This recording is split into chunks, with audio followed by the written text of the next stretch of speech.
வணக்கம். எழுத்துக்கள் அப்படின்னு கூறும்போது இந்தியாவை பொறுத்தளவில் பலருடைய கூற்று இதுவாகத்தான் இருக்கும். அசோகருடைய காலத்தில்தான் இந்தியாவில் எழுத்துக்கள் அறிமுகப்படுத்தப்பட்டன என்று கூறுவார்கள். அசோகருடைய காலம் என்பது இன்றிலிருந்து ஏறக்குறைய 2200 ஆண்டுகள் பழமையான காலம் அப்படின்னு நம்ம கூறலாம்.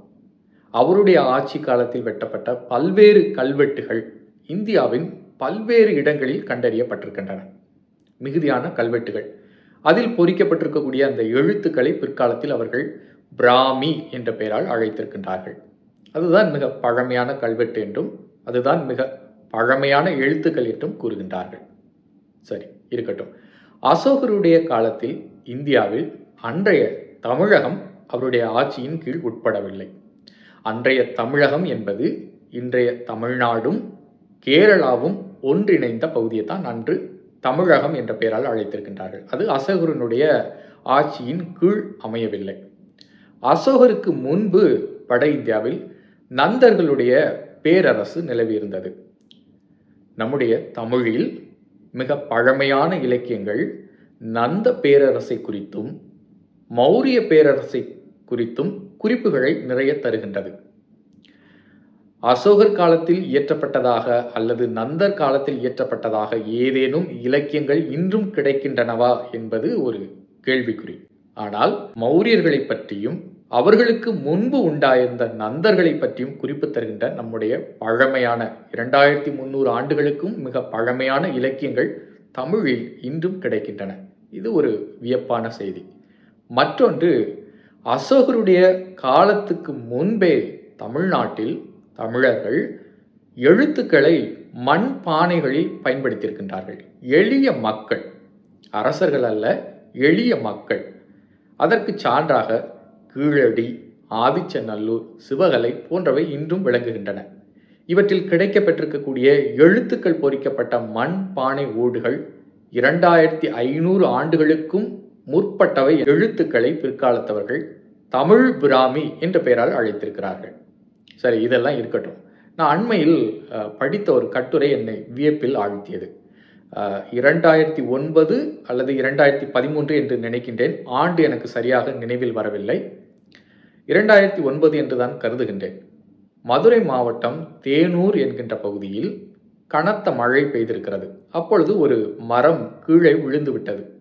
அந்த மரத்தை அகற்றும் பொழுது அந்த மரத்தின் அடியில் ஒரு மண் பானையை கண்டறிந்திருக்கிறார்கள். அந்த மண் பானையில் தங்க கட்டிகள், 7 தங்க கட்டிகளும் சில தங்க மணிகளும் உண்டாயிருந்திருக்கின்றன.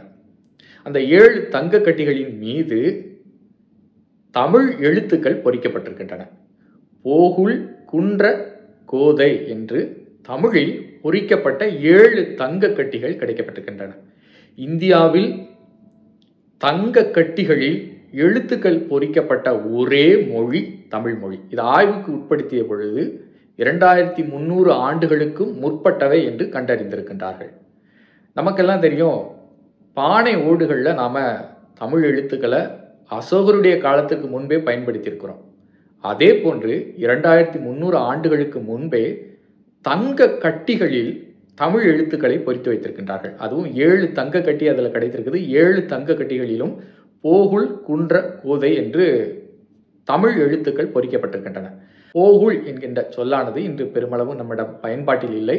சிலர் அது பெரிய நெடிய என்றும் கூறுகின்றார்கள். குன்ற அப்படின்னா அது மலையை குறிக்கும் என்றும் கூறுகிறார்கள். கோதை என்பதற்கு பெண் என்றும் பொருள். கோதை என்பது பழங்காலத்தில் சேர மன்னர்களுக்கு வழங்கப்பட்ட ஒரு பெயர்.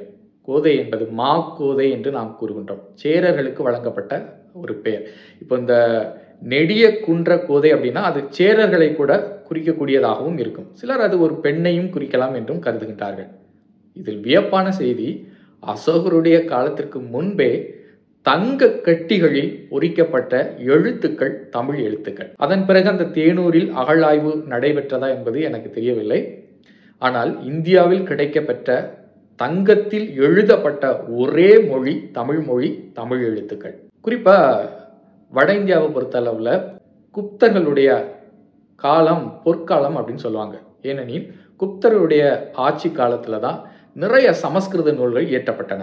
அதனால் அந்த காலத்தை அவர்கள் பொற்காலம் என்று கூறுவார்கள். அந்த பொற்காலத்தில் சமஸ்கிருத எழுத்துக்கள் பொறிக்கப்பட்ட ஏதாவது பொன்னால் ஆன கட்டிகள் கிடைக்க பெற்றிருக்கின்றனவா என்று கேட்டால் அது ஒரு கேள்விக்குறி.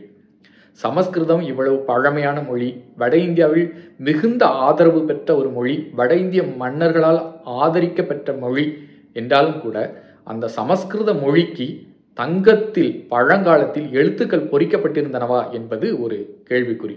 அப்படி தேடி பார்த்தா இல்லை அப்படின்னு தான் சொல்லணும். 14ஆம் நூற்றாண்டில் தமிழகத்தில் தமிழ் மன்னர்களுடைய ஆட்சி நிறைவு பெறுகிறது.